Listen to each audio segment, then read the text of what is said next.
ओम नमः शिवाय। हर हर महादेव। स्वागत है आपका हमारे चैनल पर। आज के इस वीडियो में आप सुनेंगे सोमवार व्रत की कथा। सोमवार का व्रत भगवान भोलेनाथ को प्रसन्न करने का सर्वश्रेष्ठ और उत्तम व्रत बताया गया है।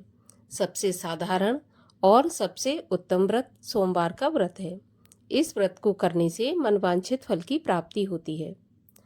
सभी प्रकार की व्रत कथाएं सुनने के लिए और हमसे जुड़े रहने के लिए आपको केवल हमारे चैनल को सब्सक्राइब करना है और बेल आइकन को प्रेस करना है।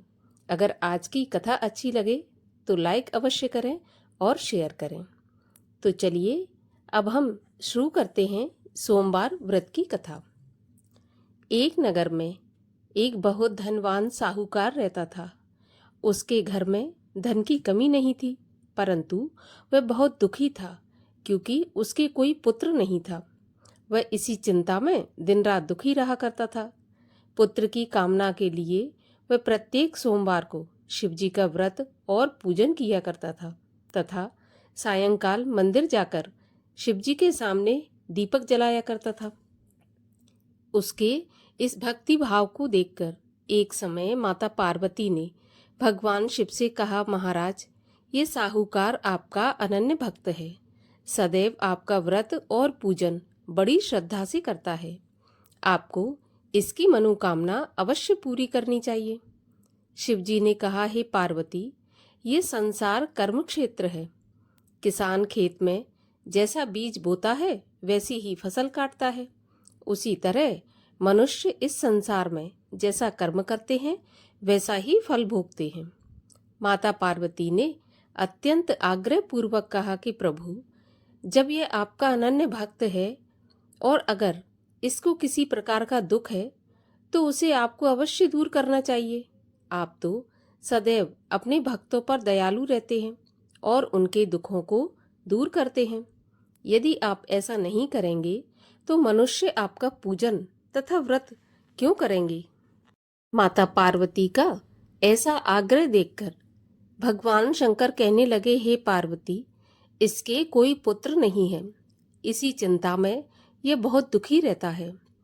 इसके भाग्य में पुत्र ना होने पर भी मैं इसको पुत्र प्राप्ति का वरदान देता हूँ, परंतु वह पुत्र केवल 12 वर्ष तक ही जीवित रहेगा।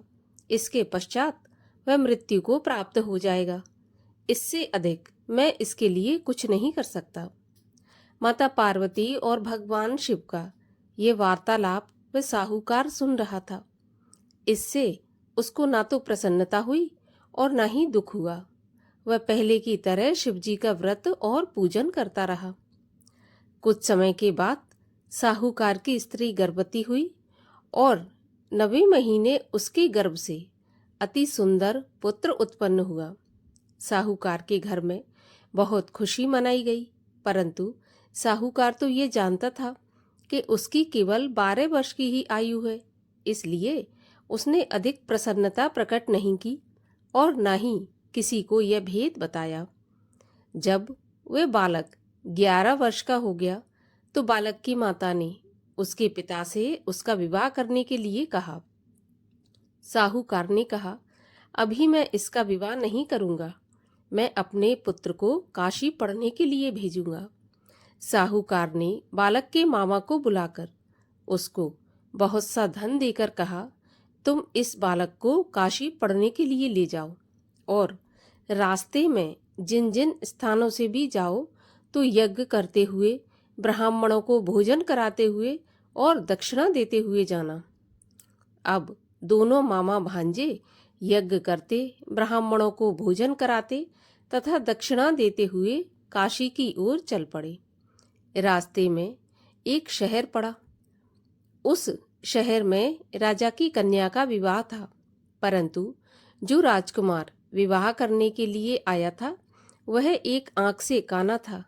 उसके पिता राजा को इस बात की चिंता थी कि कहीं राजकुमार को देखकर राजकुमारी या उसके माता पिता विवाह में किसी प्रकार की अड़चन पैदा न कर दें। जब उसने सेठ के अति सुंदर लड़के को देखा तो मन में विचार किया कि क्यों ना द्वाराचार के समय इस लड़के से वर का काम चलाया जाए। ऐसा मन में विचार कर उस राजकुमार के पिता ने उस लड़के और उसके मामा से बात की तो वे राजी हो गए। फिर उस साहूकार के लड़के को दूल्हे के कपड़े पहनाकर और घोड़ी पर बैठाकर कन्या के द्वार पर ले गए। सभी कार्य प्रसन्नता से पूर्ण हो गए। राजकुमार के पिता ने सोचा कि यदि विवाह भी इसी लड़के से करा लिया जाए तो बुराई क्या है। ऐसा विचार कर लड़के और उसके मामा ने कहा कि यदि आप फेरों और कन्यादान के काम को भी पूरा करा दें तो आपकी बड़ी कृपा होगी।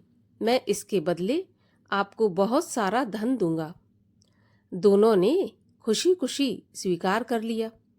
विवाह कार्य बहुत अच्छे से संपन्न हो गया। सेठ का पुत्र जिस समय जाने लगा तो उसने राजकुमारी की चुंदरी के पल्ले पर लिख दिया कि तुम्हारा विवाह मेरे साथ हुआ है, परंतु जिस राजकुमार के साथ तुम विदा होगी वह एक आंख से काना है और मैं काशी पढ़ने जा रहा हूँ। सेठ के लड़के के जाने के बाद राजकुमारी ने जब चुंदरी पर ऐसा लिखा हुआ पाया तो उसने काने राजकुमार के साथ जाने से मना कर दिया। उसने अपने माता पिता को सारी बात बता दी और कहा कि यह मेरा पति नहीं है, मेरा विवाह इसके साथ नहीं हुआ और जिसके साथ मेरा विवाह हुआ है वह काशी पढ़ने चला गया। राजकुमारी के माता पिता ने अपनी कन्या को विदा नहीं किया और बारात वापस चली गई। उधर सेठ का लड़का और उसका मामा काशी पहुंच गए। वहां जाकर उन्होंने यज्ञ करना और लड़के ने पढ़ना शुरू कर दिया। जब लड़के की आयु 12 साल की हो गई, उस दिन उन्होंने यज्ञ रच रखा था। लड़के ने अपने मामा से कहा कि मामा जी, आज मेरी तबीयत कुछ ठीक नहीं है। मामा ने कहा, अंदर जाकर सो जाओ। लड़का अंदर जाकर सो गया और थोड़ी देर में ही उसके प्राण निकल गए। जब उसके मामा ने आकर देखा कि उसका भांजा मरा पड़ा है तो उसको बहुत दुख हुआ। उसने सोचा कि अगर मैं अभी से रोना पीटना मचा दूंगा तो यज्ञ का कार्य अधूरा रह जाएगा। अतः उसने जल्दी से यज्ञ का कार्य समाप्त करवाकर ब्राह्मणों के जाने के बाद रोना पीटना शुरू कर दिया। संयोगवश उसी समय शिव पार्वती उधर से जा रहे थे। जब उन्होंने जोर जोर से रोने की आवाज सुनी तो पार्वती जी कहने लगी, प्रभु, कोई दुखिया रो रहा है, उसके कष्ट को दूर कीजिए। जब शिव पार्वती वहां पहुंचे तो उन्होंने पाया कि वहां एक लड़का मरा पड़ा है।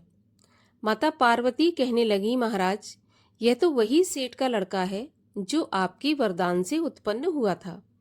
शिवजी ने कहा, पार्वती, इसकी आयु इतनी ही थी और यह भोग चुका। तब पार्वती जी ने कहा, महाराज, इस बालक को कुछ और आयु दो, नहीं तो इसके माता पिता तड़प तड़प कर मर जाएंगे। माता पार्वती के बार बार आग्रह करने पर शिवजी ने उसको जीवन का वरदान दे दिया। शिवजी की कृपा से वह लड़का जीवित हो गया। शिवजी और पार्वती कैलाश पर्वत पर चले गए। शिक्षा पूरी होने पर वह लड़का और उसका मामा उसी प्रकार यज्ञ करते हुए, ब्राह्मणों को भोजन कराते हुए और दक्षिणा देते हुए अपने घर की ओर चल पड़े।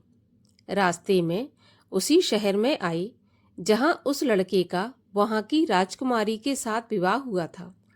वहां आकर उन्होंने यज्ञ आरंभ कर दिया। उस लड़के के ससुर वहां के राजा ने उसको पहचान लिया और महल में ले जाकर उसकी बहुत आवभगत की। फिर बहुत से दास दासियों सहित आदरपूर्वक अपनी राजकुमारी और जमाई राजा को विदा कर दिया। जब वे अपने शहर के निकट आए तो मामा ने कहा कि मैं पहले तुम्हारे घर जाकर तुम्हारे माता पिता को खबर कर आता हूँ। जब उस लड़के का मामा घर पहुंचा तो उसने देखा कि लड़के के माता पिता घर की छत पर बैठे थे। उन्होंने प्रण करके रखा था कि यदि हमारा पुत्र कुशलता के साथ वापस आ गया तो हम राजी खुशी नीचे आ जाएंगे, नहीं तो छत से कूदकर अपने प्राण दे देंगे। उस लड़के के मामा ने आकर जब यह समाचार दिया कि आपका पुत्र आ गया है तो उनको विश्वास नहीं हुआ। तब मामा ने शपथ पूर्वक कहा कि आपका पुत्र अपनी पत्नी और बहुत सारा धन साथ लेकर आया है। तो सेठ को बहुत प्रसन्नता हुई। सेठ सेठानी आनंद पूर्वक नीचे आए। बाहर आकर उन्होंने अपने पुत्र तथा उसकी पत्नी का भरपूर स्वागत किया। सभी प्रसन्नता के साथ रहने लगे। जो भक्त सोमवार के व्रत को धारण करता है अथवा इस कथा को पढ़ता या सुनता है, उसके सब दुख दूर होकर उसकी समस्त मनोकामनाएं पूरी होती हैं और इस लोक में नाना प्रकार के सुख भोग कर अंत में सदाशिव के लोक को प्राप्त होता है। भगवान शिव की आरती। ओम जय शिव ओमकारा, स्वामी हर शिव ओमकारा, ब्रह्मा विष्णु सदा शिव अर्धांगी धारा। ओम हर हर हर महादेव।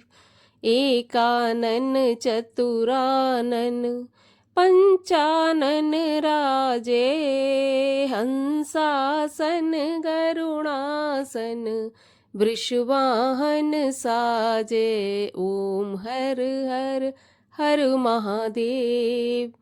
दो भुज चार चतुर्भुज, 10 भुज ते सोहे, तीनों रूप निरखता त्रिभुवन जन मोहे। ओम हर हर हर महादेव। अक्षमाला वनमाला मुंडमाला धारी, चंदन मृग मद सोहे, भोले शुभकारी। ओम हर हर हर महादेव।